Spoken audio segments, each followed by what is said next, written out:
o quiero estar en los mejores carteles, y eso me ayudaba mucho a entender que los esfuerzos a diario en otras plazas iban a tener su recompensa, y así era.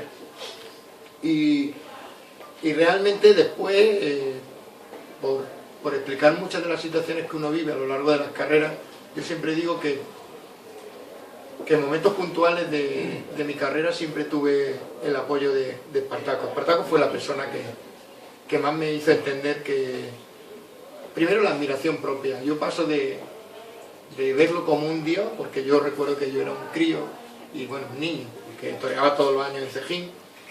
Durante muchos años seguidos toreó cartel de Damas o Julio Robles. Espartaco se repetía mucho en Cejín, y yo paso de admirar o tener un ídolo a tenerlo a diario a mi lado, entrenando. Yo me pasaba muchas horas ya no solo viéndolo técnicamente, sino eso, en las conversaciones que tenía con su padre, con su apoderado. De ahí, cuando tuve la más mínima oportunidad de poder elegir mi futuro, pasé de estar en una casa grande, que es lo que hoy todo el mundo anhela o todo el mundo busca. Todos los toreros están locos por ser apoderados por casas grandes, que de alguna forma sientan ellos la protección de que llevan plaza o se sienten ellos más protegidos.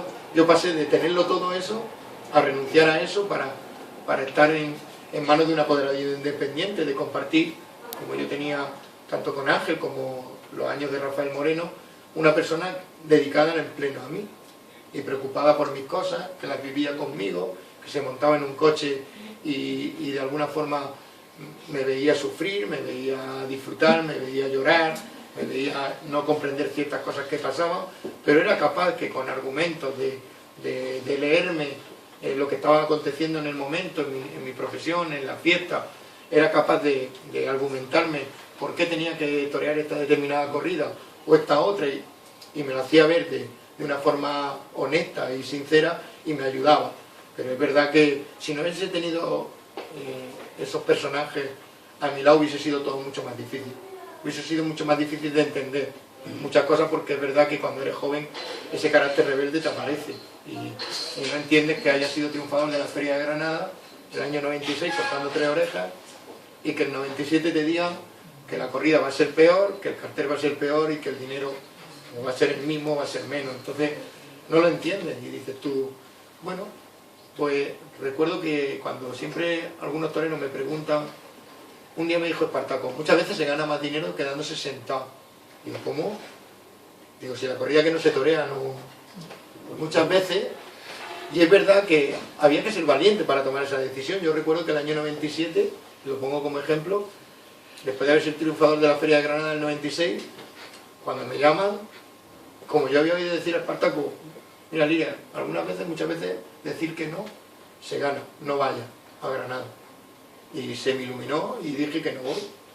Ese año salgo por la Puerta del Príncipe, me pongo en uno de los toreros con interés, puesto que ese triunfo de Sevilla, junto con las 2 orejas que había puesto en la feria, y las 3 de la Puerta del Príncipe, te daban una fuerza moral muy grande.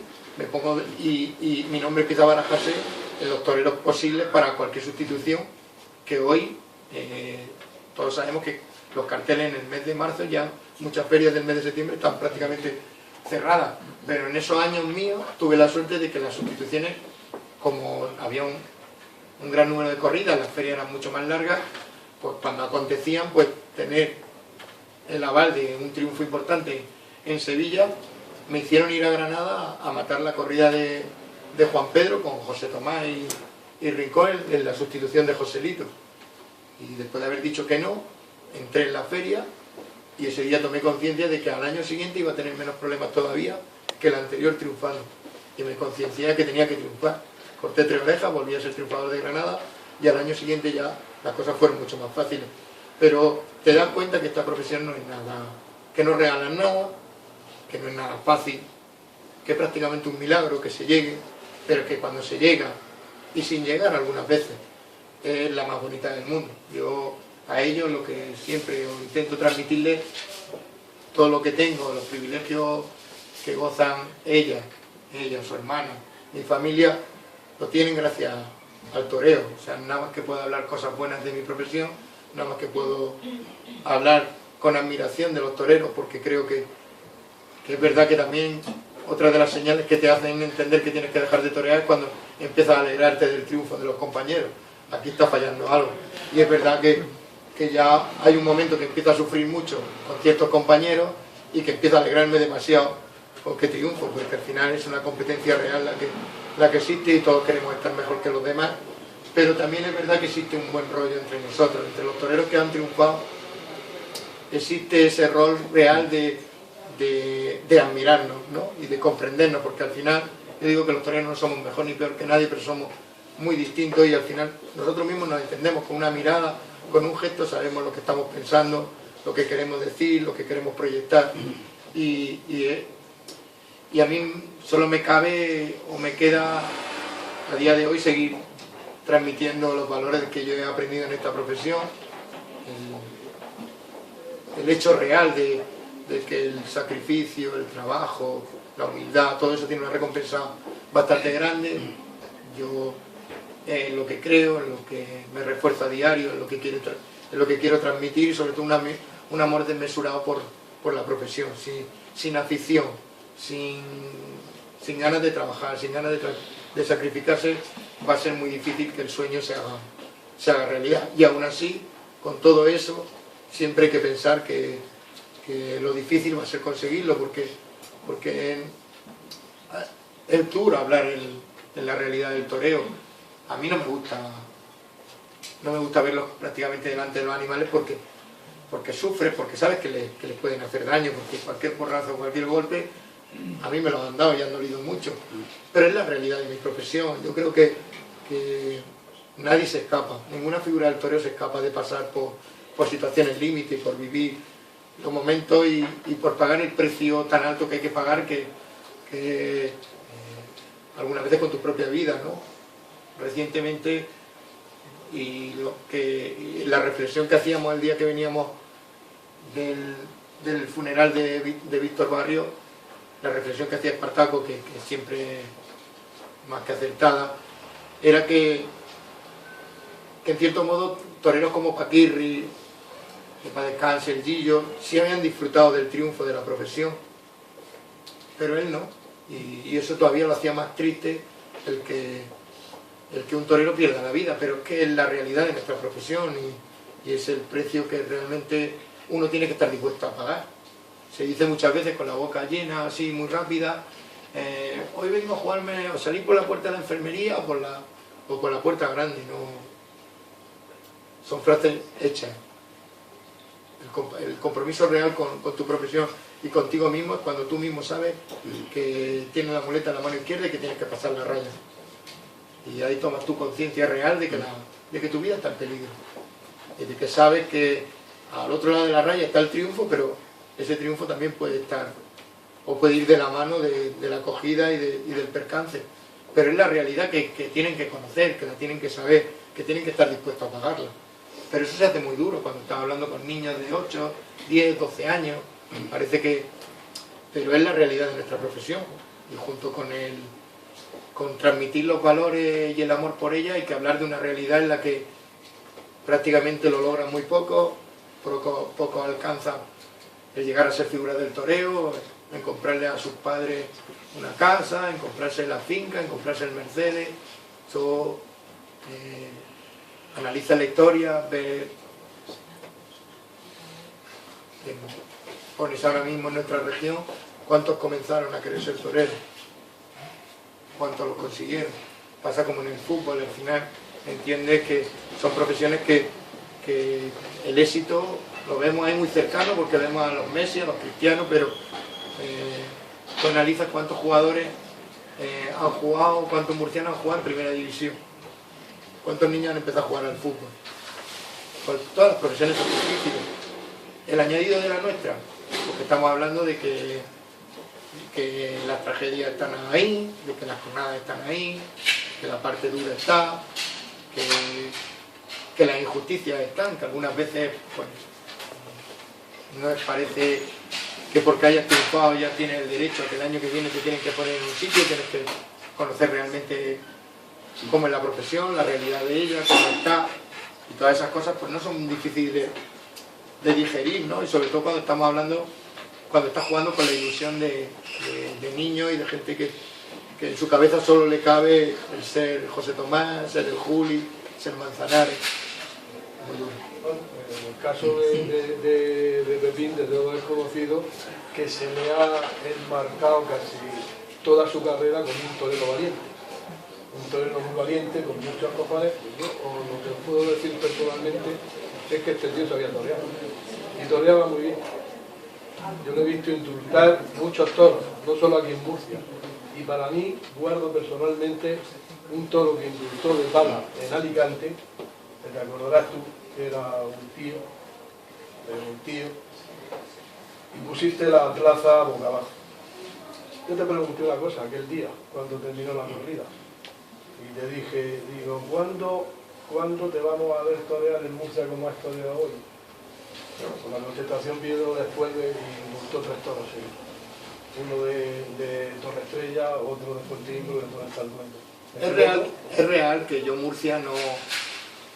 Tal vez, mira, tuve que retirarme y tuve que aparecer el 125 aniversario para que mucha gente viera cosas que no había visto durante 15 años. Es verdad que yo tenía una presión añadida siempre en Murcia. Yo mismo me creaba una responsabilidad. Sí, por eso te quedaste triunfador 3 veces. Sí, porque también tenía un compromiso con esta ciudad, y es verdad que cuando yo veía la plaza llena, al final yo me calentaba. Yo creo que me siento muy responsable y muy culpable de lo que se vivió durante 15 años en la historia de la plaza de Murcia. O sea, yo muchas veces ya no solo pensaba en mí, o sea, yo pensaba en la actitud que provocaba con respecto a otros compañeros. O sea, yo he descrito antes que aquí las figuras del toreo son figuras del toreo por algo, aquí no le regalan nada a nadie, aquí nadie es dudoso. Y una de las suertes que tiene esta plaza es que han desfilado las máximas figuras del toreo siempre por ellos. Y mi suerte era poder competir con ellos en ellas. Y es verdad que en ese ejercicio de responsabilidad con respecto a todo lo que pasaba en Murcia, que yo también me creaba a lo mejor por esa propia responsabilidad que uno tiene, la provocación, entre comillas, con respecto a otros toreros, hacen que yo nunca voy a olvidar tarde como los mano a mano con el Juli, los propios de Ponce, la tarde de los 2 indultos, la tarde de la presentación del Juli en Murcia, una corrida de Garcigrande, un domingo de resurrección, o un lunes, la corrida de Garcigrande cortando 10 orejas y 2 rabos que se cortaron aquel día. O sea, son tardes que la gente salía toreando de la plaza. Y eso, a día de hoy, que todavía uno circula por estas calles, hay alguien que te para. Yo estaba aquel día, yo recuerdo aquello.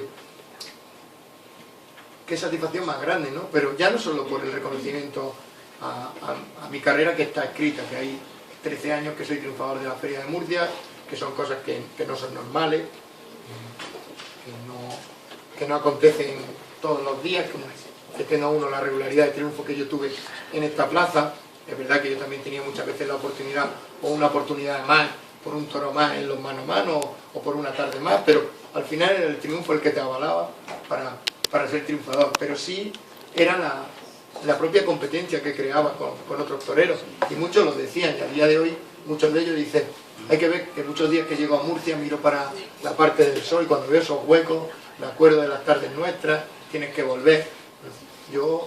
Todo eso te deja muy tranquilo, porque sabes que tu nombre ligado a la historia de la plaza te hace saber que desapercibido lo pasaste, y que algo aportaste y aportas a día de hoy. Muchos de los chavales que hay, algunos hay fotos por ahí dando la vuelta al ruedo conmigo cuando tenían 3 y 4 años, y ahora quieren ser toreros. En mi pueblo pues, estamos hablando de que hay un matador de toros, hay 2 novilleros con picadores, ha habido un revuelo en estos últimos años, cuando yo no conocía historia taurina profesional en él. O sea, algo hemos tenido que hacer para que realmente se mueva el interés por querer ser, o porque esa ilusión por querer ser torero se mueva en estas generaciones. Importante, es verdad que me ha importado siempre todo lo que ha pasado, y de ahí que yo me creara una responsabilidad añadida al propio hecho de que venía a Murcia a competir con las figuras, pero bueno, siempre estaba preocupado por las taquillas, porque hubiera gente, porque saliera todo bien. Yo recuerdo, creo que 40 y pico tardes que hay que toreé en Murcia, me parece que solo 2 tardes solo corté una oreja, que no abrí la puerta grande. O sea, son datos que hacen y que creo que en casi todas esas tardes o uno o dos de los compañeros que toreaban conmigo salían a hombros. Son tardes que, ya digo, que todos recordamos, que a día de hoy, el otro día en Valladolid me encuentro el mayoral de Zalduendo y habla de Insípido y habla del toro de Ponce, indultado. Son tardes históricas que uno tuvo la suerte de participar en ellas y que... Sí, no, yo disfruté mucho, ¿no? Pero bastantes de los que estamos aquí. Pero creo que el referente más grande después profesional para mí, al margen de que Madrid marca y cambia totalmente mi vida taurina, siempre he dicho que sin Sevilla hubiese sido casi imposible haber hecho muchas de las temporadas que hice. Sevilla fue, creo que la plaza que más me dio. Sí, yo creo que la plaza que más me dio profesionalmente y bueno, y Ángel vivió conmigo la negociación del 2004, que el 2003 fue el único año que yo no había cortado orejas en Sevilla, y la negociación del 2004 también fue ya tarde, prácticamente estaba todo cerrado, tuvimos que tragar con la corrida de pala que nadie quería, que bueno, que estaba aquel toro de espada famoso, que yo creo que es la faena que más me consagra a mí, que más vida me da después de todo lo acontecido en Sevilla. Yo creo que ese toro es el que me devuelve el crédito profesional, el que le ayuda mucho más a Ángela a plantear esa temporada del 2004, y Sevilla fue un referente. De ahí que el año que me retiro creo que fue la plaza con la que más soñé en que llegara ese día. Yo siempre te decían, ¿cómo quieres que te recuerden o cómo quieres irte de algún sitio? A mí, si a día de hoy me hubiesen dicho, firma aquí, que todo lo que va a pasar esta tarde, tu última tarde de Sevilla, es como se te va a recordar. Con la acogida en la puerta de Chiquero, con la segunda acogida después, con la no concesión de la segunda oreja por parte... Lo hubiese firmado todo. Yo creo que es la descripción más gráfica de la historia que viví real con Sevilla. Con la bronca al presidente. Sí, todo. Es que fue también una...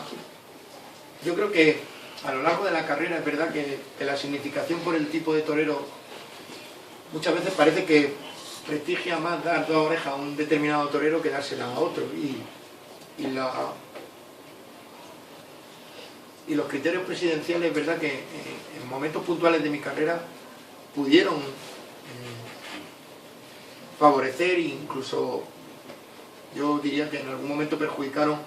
El año de la Puerta del Príncipe, que José Tomás había abierto la Puerta del Príncipe sin tocarle la música, el domingo de Resurrección, el año que yo le corto la oreja a la corrida que la única pena que tengo de ese día, y siempre lo he contado, porque además me había hecho un traje porque a María le gustaba el malva de chica y a mí no me gustaba, pero como a ella le gustaba el malva, me hizo un traje malva y lo estrené aquella tarde. Y yo siempre he hecho referencia a ese día. Me acuerdo que tu padre nos acompañaba y recuerdo que tu padre y tu madre estaban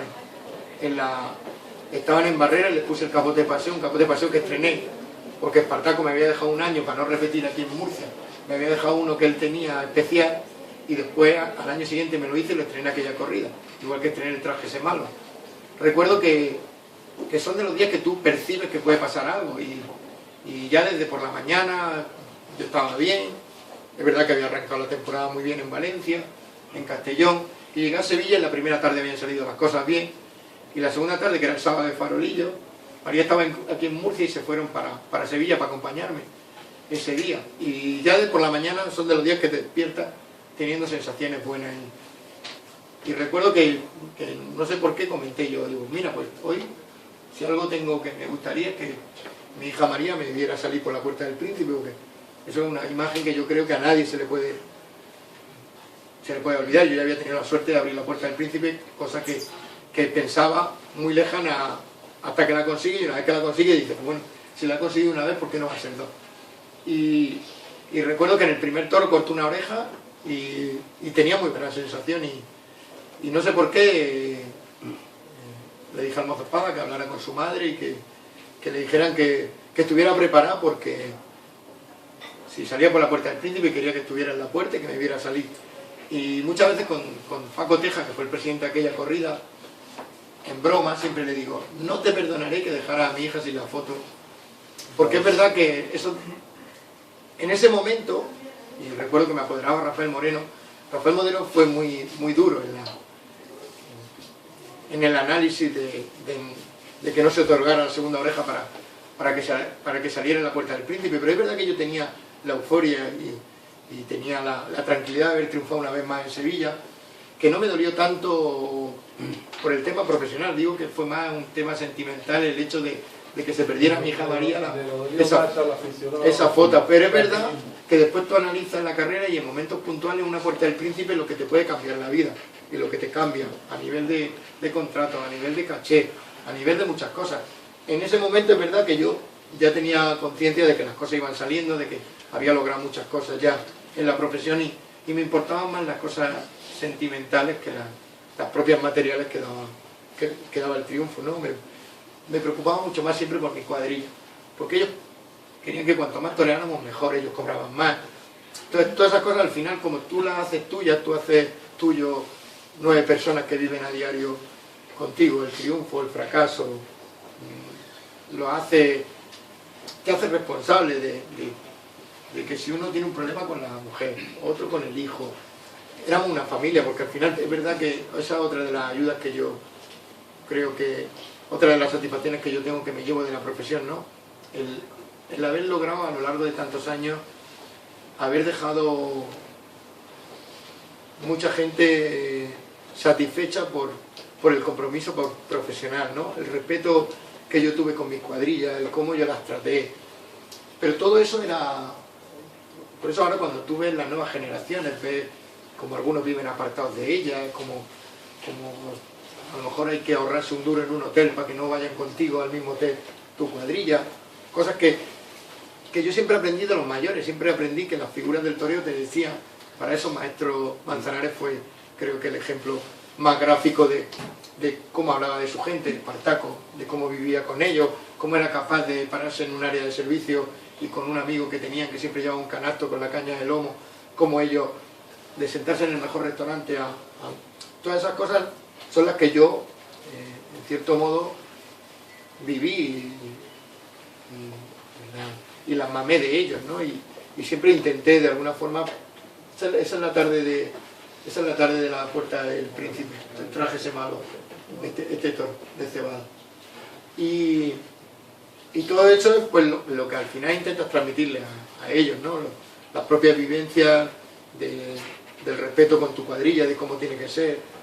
Los 15 años que se pasó un mozospada al lado mío, que era el que más me comprendía, el que sabía cuando estaba de buen humor, cuando estaba de mal humor, cuando no quería ver a nadie, cuando sí quería ver. Que fuesen cómplices de todo lo que yo hacía o de lo que dejaba de hacer. Todo eso es, yo creo que, de las grandes cosas que yo me llevo de la profesión, porque el éxito está ahí, una casa, un coche, al final realmente el mejor patrimonio que se lleva a uno es el reconocimiento de los tuyos, de los profesionales, que lo tengo a diario, por el compromiso que tienen muchos toreros conmigo a nivel personal.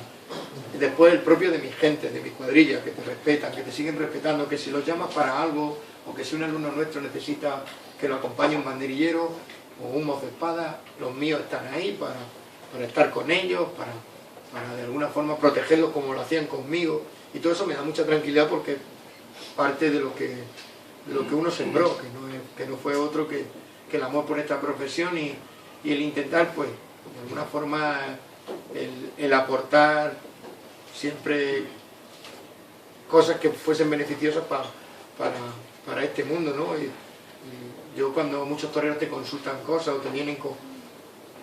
siempre hablo de lo mismo, de que yo hablo de mi propia experiencia y que muchas veces no es la expresión más gráfica de la facilidad o de las cosas fáciles, ¿no? Pero sí es la verdad de una profesión en la que hubo un respeto por encima de todo a ella, no le falté el respeto nunca a la profesión, intenté dignificarla en compromisos donde había que torear, donde no, donde había que hacerlo en unas condiciones determinadas. Yo creo que todas esas cosas me dejan muy tranquilo a día de hoy en el comportamiento real con los banderilleros, el saber cómo tú los trataste, el saber que ese respeto que yo había heredado o que yo había conocido de otros maestros, pues estaba siendo de alguna forma continuado, ¿no? Y esa es la tranquilidad más grande que puedo tener con respecto a la profesión, el respeto real que sentí siempre de gente que me ayudó, de mi cuadrilla, como hasta el final fueron muy leales y bueno, y algunos que tuvieron que abandonarme en el transcurso de mi carrera era siempre para mejorar. Yo siempre decía, si viene un torero, el caso de Alejandro cuando se coloca con el Juli, el Juli iba a torear 5 corridas ese año, ¿cómo le iba a decir yo, quédate conmigo que iba a torear 60? Y era para crecer. Qué satisfacción más grande que mi gente, que gente que había empezado conmigo, chavales que se desconocía, porque Cijanito era más conocido porque ya había ido con Ojeda y había toreado con algún que otro torero más, pero Alejandro en aquella época sale de Sanlúcar, un chaval que quería ser novillero, no llega ni a torear con picadores, nadie lo conocía, lo hacemos de la cuadrilla y a los 4 años lo ves que el Juli me ha hablado, que se quiere colocar conmigo inmediatamente. Juan Bernardo, un picador que ha vivido conmigo un montón de años, caballero me llama, que va a torear 70, 80 corridas de toros. O sea, qué satisfacción más grande que verlos crecer profesionalmente, y esa es otra de las cosas que creo que en cierto modo me dejan muy tranquilo del amor que también he sentido por la gente que me ha acompañado a lo largo de tantos años, porque ellos eran muy cómplices de todo lo que me pasaba. Bueno, señoras y señores, esto se está convirtiendo en una entrevista y yo no soy periodista. ¿Se puede preguntar? Naturalmente, eso es lo que estaba demandando, que alguien me echara una mano. Un capote. Dice que el toreo se puede resumir en parar, mandar, templar y lidiar. Todos los toreros, en esas distintas fases del toreo, me imagino que cada torero dominará una mejor. Habrá un torero que pare mejor, otro que lidie mejor. ¿Existe esa diferencia? ¿Y Pepín Lidia dónde se situaría en esa fase? ¿Es más lidiador? ¿Es más para mejorar al toro? Bueno, yo siempre hablo que es verdad que la diversidad es lo que hace grande también este espectáculo, ¿no? Si todos los toreros fuesen morantes, sería como todo muy aburrido, ¿no? Porque en el sentido de que sería todo muy igual. Una de las cosas que hace grande este espectáculo es la diversidad y la libre interpretación de cada uno, en conceptos. La técnica prácticamente todos la manejamos, la conocemos, la sabemos, después es la interpretación. Es verdad que el factor toro juega mucho con esa interpretación. Yo siempre he hablado que relajarte con un toro de Vitorino cuesta mucho trabajo. Hay algunos que te han dado la posibilidad, pero son los menos los que te facilitan que la plasticidad, la relajación, el abandono que existe con otro tipo de toros aparezca en determinadas faenas con determinado tipo de toros, por lo cual marca mucho el tipo de torero, pero después cada uno tiene en sí algo especial, algo que marca, ¿no? Hay muchas veces, ahora que yo debato mucho en la técnica, que antes no me fijaba, porque antes solo me preocupaba en triunfar y tal vez no me paraba tanto en el análisis profundo de la colocación, de la muleta, ahora analizo mucho más porque también me sirve a la hora de poderle transmitir a los chavales cualquier concepto técnico que hoy a día va creciendo y que te aporta cualquier, ya no hablo solo de la figura del toreo, cualquier novillero. Por eso yo analizo mucho más ahora cualquier faena que me llega a mis manos de un novillero, de un torero, que antes, porque cualquier novillero te puede aportar en un momento determinado luz a un determinado pase o una determinada colocación. Pero ¿en qué yo fui más fuerte? Yo creí mucho en el triunfo. Yo tuve claro que mi carrera estaba asociada al triunfo. Yo muchas veces contaba y decía que yo había temporadas que empezaba a viajar y empezábamos, llegaba, cortaba 3 orejas, me llamaba algún amigo, ¿cómo ha ido hoy? He cortado 3 orejas, qué bien, enhorabuena. He cortado 2, enhorabuena. Había días que decía una y la gente como que parecía que no había hecho nada y la había cortado en Bilbao. O sea, siempre asocié mi nombre al triunfo, porque a mí no se me dio la oportunidad de que me podía relajar. Prueba de ello que en años puntuales, cuando las cosas no salieron lo bien que tenían que salir, en una plaza determinada como es Sevilla, casi se me quiso parar de golpe.